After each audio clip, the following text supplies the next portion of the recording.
Olá, queridos prezados, professores, alunos e alunas. Estamos aqui para dar continuidade ao nosso conteúdo de arte. Eu sou a professora Lúcia e hoje em arte, o que será que nós vamos ver?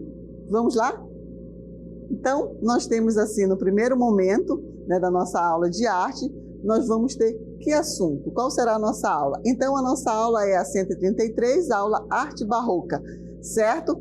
Então, agora vamos dar continuidade ao nosso assunto falando sobre a arte barroca. O que seria essa arte barroca? A arte barroca, inicialmente, ela vem de um nome de pérola, tá? Então, é uma pérola ondulada, vamos chamar uma pérola com defeito. Nós temos aquela pérola perfeita, certo? Então, a arte barroca diz que aquela pérola perfeita, que não tem defeito algum, seria o quê?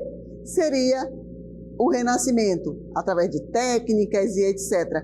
A arte barroca diz que a arte, sim, ela tem ondulações, ela não precisa ser matematicamente perfeita, mas sim ter nuances, curvas e contracurvas. E aí ela coloca como a arte barroca uma pérola ondulada. Aí deriva esse nome, certo? Então vamos ver o conceito da arte barroca, vamos lá? Então, a arte barroca estendeu-se por todo o século XVII e pelas primeiras décadas do século XVIII. Sua difusão abrangeu quase toda a Europa e a América Latina. Estes são, porém, seus limites máximos. O aparecimento das formas barrocas dá-se em épocas diferentes em cada país.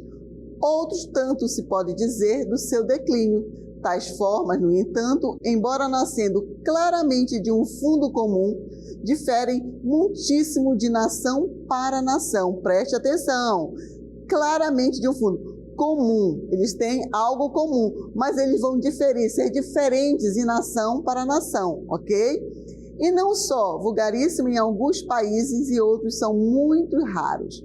Continuando.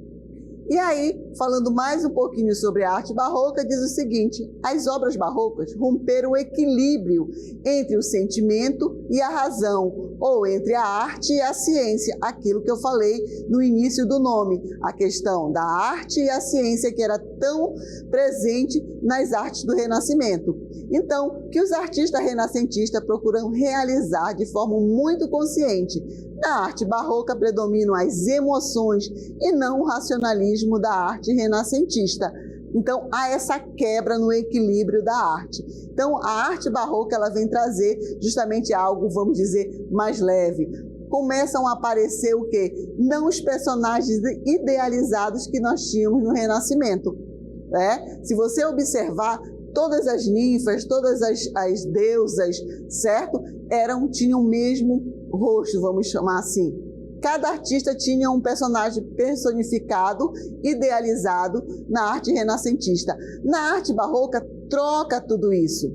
Aparecem o quê? Os personagens comuns, pessoas do dia a dia do artista. São retratados e são encontrados personagens que compõem o dia a dia dos artistas.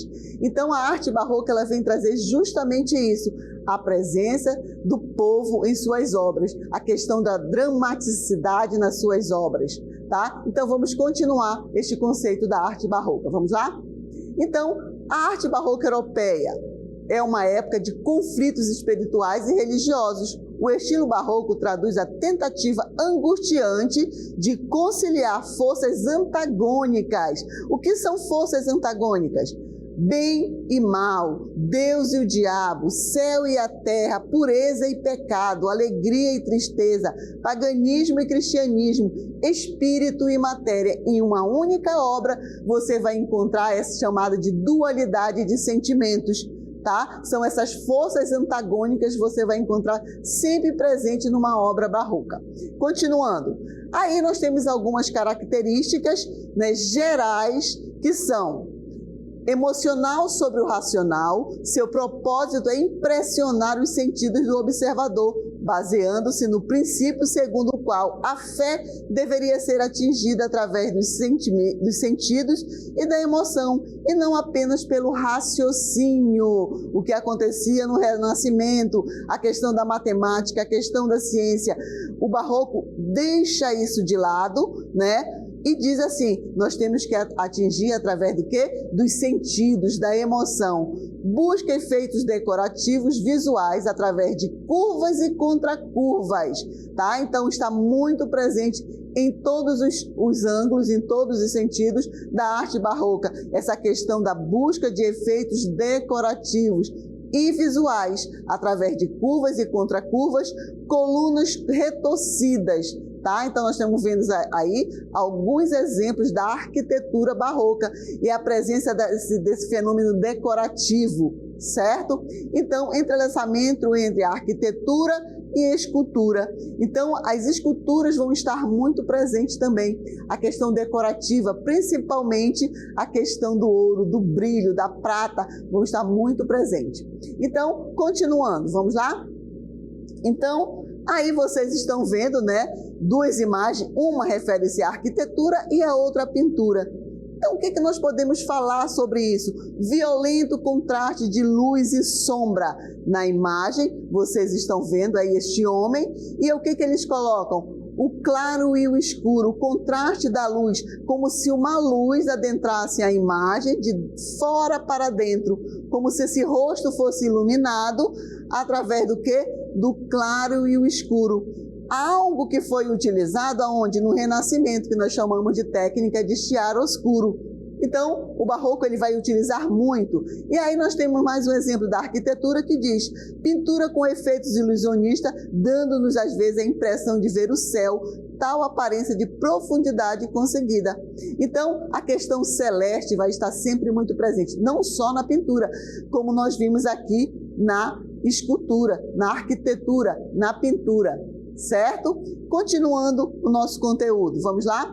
Então, possui arquitetura dinâmica. O barroco não renega as formas clássicas. O que são as formas clássicas? A greco-romana, não esqueçam. Vai estar presente em suas obras o quê? Colunas, arcos, frontões, frisos, que nós já falamos aonde? Na arquitetura romana e na Grécia, que vai ser resgatado aonde? No Renascimento, a cultura greco-romana, não esqueçam, mas transforma-os de uma maneira fantasiosa e subjetiva. O barroco amava o movimento, a curvatura das fachadas tornou-se um dos motivos característicos da arquitetura desse período. Olha só, o barroco amava o movimento da curvatura. O que é? Eles lhe falavam que em cada curva cria-se um novo espaço. Então, vai estar muito presente essa questão dos arcos, das colunas, mas com muita decoração, tá? O fenômeno decorativo vai estar muito presente, ok? Então, não esqueçam também que na arquitetura eles vão resgatar, sim, o período clássico, mas colocando os seus adereços, as suas ornamentações muito presente, principalmente a questão do dourado, tá? Continuando. Possui o quê? O que é que nós vamos ver mais um pouquinho nesse período barroco? Possui arquitetura dinâmica. O barroco não renega as formas clássicas, colunas, arcos, frontões, friso, mas transforma-os de uma maneira fantasiosa e subjetiva. Aquilo que eu acabei de falar para vocês. Continuando, vamos ver o nosso próximo. Então, a arte barroca europeia procura de formas complicadas, como a cúpula da igreja de São Lourenço, em Turim, na Itália, seu entrelaçar de arcos, talvez inspirado nos exemplos árabes. Então, a influência de outras culturas vão estar muito presente nesse período barroco, tá? Leva até quase aos limites de uma forma complicada, mas com base em regras bem definidas. Outro aspecto, tá, peculiar da arte barroca é a importância do uso da luz. Olha aí, outro aspecto peculiar da arte barroca é a importância do uso da luz. Para a arquitetura barroca, a luz é um elemento fundamental. Nós já falamos sobre luz também no interior das arquiteturas, que vai nos levar aonde? Nos remeter aonde? lá no período gótico, os vitrais, não é verdade? Então, continuando, os fortes contrastes, tá, entre partes vivantes iluminadas e parte quase na escuridão são típicos dos edifícios da época e contribuem para dar dramaticidade à atmosfera. Então, o que eu quero dizer com isso, essa dramaticidade? Vocês vão encontrar sempre presente numa obra barroca a questão dramatizada. Sabe, a questão teatral vai estar muito presente, como se as cenas fossem uma cena teatral. Preste muita atenção. E não esqueçam também da questão dos sentimentos antagônicos, o amor e o ódio, tá? Então, continuando, vamos falar agora sobre as características da pintura barroca. Quais são elas? Composição assimétrica. Quando nós tínhamos no Renascimento a questão simétrica, no Barroco nós vamos ter a assimétrica em diagonal. Sempre parece que vai ter uma luz de fora da obra, penetrando na obra de forma diagonal. Nós já falamos sobre linhas, então remetem à questão diagonal, que se revela num estilo grandioso, monumental, retorcido, substituindo a unidade geométrica e o equilíbrio da arte renascentista, aquilo que eu estou sempre recapitulando com vocês, tá? Acentuado contraste de claro e escuro, expressão dos sentimentos, era um recurso que visava a intensificar a sensação de profundidade. Continuando. Realista, abrangendo todas as camadas sociais. Lembram quando eu falei que eles introduzem a questão da pessoa comum na obra de arte? Não tem mais um personagem padronizado? Pois é, escolha de cena no seu momento de maior intensidade dramática. A questão que eu falei, a questão teatral, a decoração em tropioli, tá? Então vamos ver uma obra da pintura barroca. Olha aí, todas as características presentes nesta obra. O contraste de luz e sombra, a luz em diagonal, se vocês perceberem, há uma luz que transcende da janela, como se ela viesse em diagonal, como se uma luz penetrasse a obra de fora para dentro. A personificação de quê? Dos personagens, são pessoas comuns do dia a dia. Continuando observando a obra, para continuar fazendo o comentário. Então, essa obra ela vai trazer essa dramaticidade e a questão da dualidade de sentimentos. Se você observar cada fisionomia de um personagem desta obra, vocês vão ver que eles têm sentimentos diferenciados. Até mesmo a pessoa que está na janela, os dois personagens que estão na janela. Então, essa dramaticidade está muito presente. Continuando, vamos lá? Então, falando agora sobre a escultura. A primeira preocupação dos escultores barrocos é de se fundirem nas outras artes. Na realidade, nessas obras não se conseguem separar os dois aspectos. O conjunto é claramente arquitetônico, mas o papel principal foi confiando às estátuas. As esculturas barrocas já não são concebidas segundo esquemas geométricos, esquecendo de novo a questão geométrica, tá? Mas sim combinando movimentos soltos e vivos das figuras. Aí eu trouxe para vocês, tá, um exemplo de uma escultura tipicamente barroca, tá? Que é o que? O êxtase de Santa Teresa. E diz o seguinte: o predomínio das linhas curvas, dos drapeados das vestes e do uso do dourado. E os gestos e o rosto das personagens revelam emoções violentas e atingem uma dramaticidade desconhecida no Renascimento. Aí vocês estão vendo justamente, olha o semblante de Santa Teresa e do anjo que está à sua frente. A emoção que eles transmitem ao espectador são justamente esses dois sentimentos antagônicos, ok? O ouro, a questão do dourado que eu falei para vocês, os drapeados da roupa, esse movimento, a simetria na obra está muito presente nessa arquitetura. Agora vamos falar do barroco no Brasil, vamos lá? O estilo barroco desenvolveu-se plenamente no Brasil durante o século XVIII, perdurando ainda no início do século XIX. O barroco brasileiro é claramente associado à religião católica. Duas linhas diferentes caracterizam o estilo barroco brasileiro, nas regiões enriquecidas pelo comércio de açúcar e pela mineração.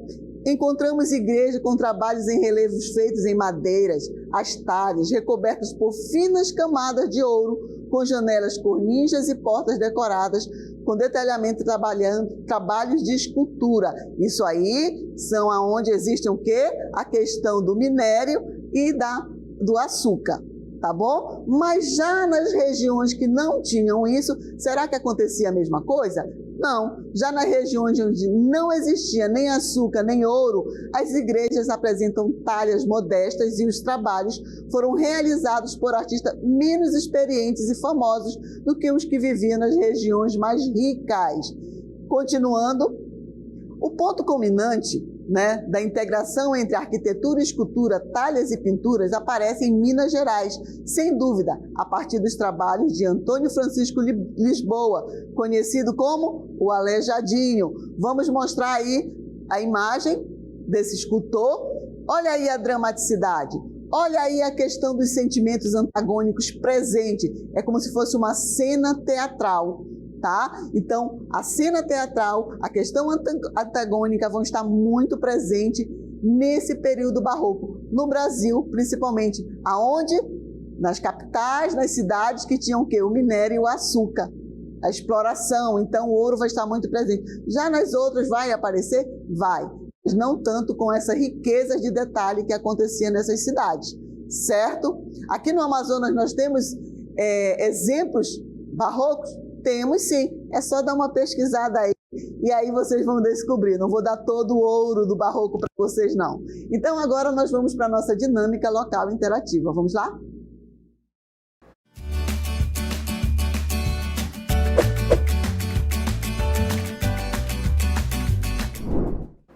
Muito bem, então, na questão 1, nós temos o seguinte: dentre as principais características, podemos compreender a diversidade artística do barroco europeu, entre os elementos que o compõem. Cite 3 que representem a pintura barroca. Nossa, a professora Lúcia falou um monte, não foi? Continuando a nossa próxima questão, que é a questão 2, a arquitetura barroca tem seus ornamentos e suas funções definidas enquanto tendências artísticas. Uma delas podemos associar às volutas, que criam um cenário de ostentação. Com base nos exemplos, utilize uma folha A4, que é uma folha de ofício, uma folha de caderno, né, para desenhar uma composição plástica que tenha como tema principais as volutas barrocas. Não esqueçam aí, né, o que são as volutas barrocas que nós comentamos. Continuando a terceira questão, com base na sua compreensão em relação à diversidade artística do período que envolve o barroco, escreva as principais características que marcaram este período artístico. Volto com vocês daqui a pouquinho na nossa interatividade.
Então voltamos agora para a nossa interatividade ao vivo. Essa aula está sendo transmitida ao vivo, está sendo acompanhada, vocês estão sendo acompanhados pela professora Gabriela de arte, tá? E professora Arlene. Nós fazemos parte da equipe, né, dos professores aqui do CEMEAM, ok? Então elas estão acompanhando vocês pelo chat. Então eu queria falar aqui sobre as respostas, né? Então, vamos lá aqui, o Kennedy diz que a atividade prática individual realmente tem uma atividade prática, que era justamente o desenho inspirados nas volutas, não é? Então, dá para narrar, descrever como foi esse teu desenho, já que nós não podemos mostrar ao vivo, né? Então, e aqui nós temos também a Ellen, né? Ela diz o seguinte: tendo contraste de claro e escuro, o realismo envolve todas as camadas sociais. Muito bem, Ellen. Parabéns pela resposta. Obrigado pela participação também, certo? A Ana Rita diz, bom dia, né? Religiosidade, grandeza e realismo. Muito bem. E a Gisele também diz, tendo contraste de claro e escuro, o realista envolve todas as camadas sociais. Olha que bom, parabéns aí, prestaram bastante atenção. Então, essa é a nossa primeira questão. Tem o Kennedy também, que diz o emocional sobre o racional, seu objetivo é impressionar o observador. Prestaram atenção essa turminha que está participando. Então, e aí nós temos o Fernando, né, que diz que chegou agora. Poxa, Fernando, mas dá para revisar a nossa aula, nós vamos ter momento de revisão das aulas, tá ok? Então, vamos lá. André, né? O André diz tendo contraste de claro e escuro. E aí, vários outros colegas, também o Ricardo também participando, a Ellen novamente. Então, vamos aí para a nossa resposta da nossa primeira questão. Vamos lá? Então, o que diz a nossa resposta? Vamos ver o nosso gabarito? Então, diz o seguinte, né? Que é o acentuado contraste de claro e escuro realista, abrangendo todas as camadas sociais, escolha de cena no seu momento de maior intensidade dramática. Aí nós temos a segunda questão também, que já abrange também um pouquinho, né, que foi o desenho, o comentário. Infelizmente, nós não temos nenhum comentário que fale sobre a segunda questão. Como foi que fizeram esse desenho? A narrativa, né, descrevendo, então nós não temos nenhum comentário aí. E isso seria uma atividade prática, individual. Agora vamos para o nosso segundo. Então, a nossa terceira, desculpa, vamos lá? A terceira questão, ele fala, né, que para falar justamente sobre essas características, e também alguns alunos já citaram, e aí nós temos como resposta o emocional sobre o racional, seu propósito é impressionar os sentidos do observador, baseando-se no princípio segundo o qual a fé deveria ser atingida através dos sentidos e da emoção, e não apenas pelo raciocínio, busca de efeitos decorativos e visuais através das curvas. Então, essas aí são as respostas, né, que nós poderíamos falar. E aí diz assim, no período barroco, as características mais marcantes encontram-se na pintura, arquitetura e escultura, sempre com um contexto entre a dualidade de sentimentos e a dramaticidade. Ok? Então, fazendo mais um pouquinho desses comentários e acrescentando um pouquinho mais, não esquecendo que o nome barroco vem justamente de quê? Da pérola, a origem, pérola ondulada, ou vamos chamar pérola com defeito, mas que tem o seu valor, tá? O Renascimento traz a questão técnica, a resposta através das ciências e da matemática, de estudos científicos, há uma padronização. Cada artista tem o seu padrão, o seu modo de fazer, mas sempre dando resposta através da matemática, da geometria, da ciência, da biologia. O Barroco diz, epa, nós podemos ter tudo isso, mas que envolva o sentimento. Vai apresentar também a questão greco-romana, as colunas, os frontões, os arcos, mas com uma decoração muito acentuada. As curvas e contra as curvas, vão dizer assim, cria-se um novo espaço. A dramaticidade na questão das cenas vão estar muito presente nesse período. É como se fosse uma cena teatral, vai estar muito presente. Então, essa questão, a questão do claro e escuro também não esquecendo, tá? Que foi aonde? Buscar lá no Renascimento, quando nós falamos do chiaroscuro, que eles utilizaram pela primeira vez. Então, a questão da luminosidade, esse contraste entre o claro e o escuro na questão barroca. Não podemos esquecer o quê? da dualidade de sentimentos. O amor e o ódio vão estar muito presentes. Quando eu mostrei a questão do êxtase de Santa Teresa e da escultura, vocês poderiam ver no semblante do rosto da Santa Teresa a questão da dor, né? A questão do êxtase. E o quê? O sublime na imagem do rosto, na fisionomia do anjo. A questão angelical vai estar presente. Quando eu mostrei as esculturas do Aleijadinho, né? A dramaticidade teatral. Em cada cena, em cada rosto, você observava um sentimento. Ok? Então, nós ficamos por aí, agradecemos a participação de todos. Um abraço aí para a professora Gabriela, a professora Arlene, os pedagogos que estão nos acompanhando também nesse momento ao vivo. E não esqueçam, vamos continuar mantendo o protocolo. Eu estou sem máscara, mas eu estou sozinha aqui dentro de um estúdio imenso, tá? Mantendo sempre o cuidado, o álcool está ali, a máscara está ali. Saindo daqui do estúdio, vou colocar a máscara, vou higienizar minhas mãos, ok? Então, a gente se cuidando, nós estamos cuidando do outro também. E nós sabemos o quanto o outro é importante quando nós vemos o outro se cuidando, tá? Porque ele também está pensando na gente. Então, cuide-se do outro também e vamos manter sempre o protocolo. E logo, logo isso tudo vai passar, tá? Então, até a nossa próxima aula e vamos manter o protocolo de higienização.